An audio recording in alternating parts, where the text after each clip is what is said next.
ಪೂಜ್ಯ ಸಂಗನಬಸವ ಸ್ವಾಮಿಗಳವರನ್ನ ಒಬ್ಬ ಕಾರ್ಯಕರ್ತ ಪ್ರಶ್ನೆ ಮಾಡಿ ಲಿಂಗಾಯತ ಧರ್ಮದ ಹೋರಾಟ ಮತ್ತೆ ಪ್ರಾರಂಭವಾಗಿದೆಯಲ್ಲ ಅಂತ ಕೇಳಿದಾಗ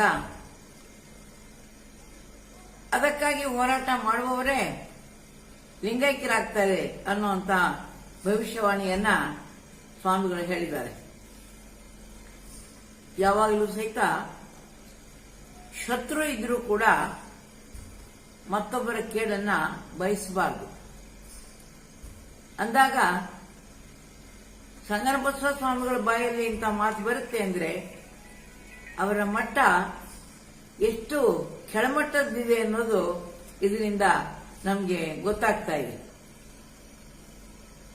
ನಮ್ಮ ಆಯುಷ್ಯ ನಮ್ಮ ಕೈಲಿಲ್ಲ,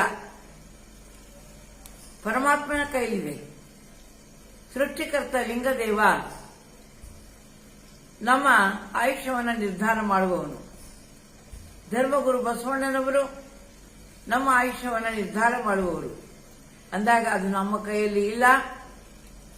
ಆದ್ದರಿಂದ ನಾವೇನು ಕಳವಳ ಪಡೋ ಕಾರಣ ಇಲ್ಲ.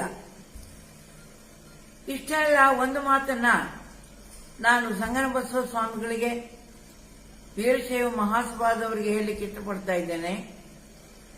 ಒಂದು ವೇಳೆ ನಾವು ಲಿಂಗೈಕ್ಯರಾದರೂ ಕೂಡ ಈ ಹೋರಾಟವನ್ನ ಮುಂದುವರಿಸಿಕೊಂಡು ಹೋಗುವ ಅನೇಕ ಜನ ಇವತ್ತು ಸನ್ನದ್ಧರಾಗಿದ್ದಾರೆ, ಸಿದ್ಧರಾಗಿ ನಿಂತಿದ್ದಾರೆ.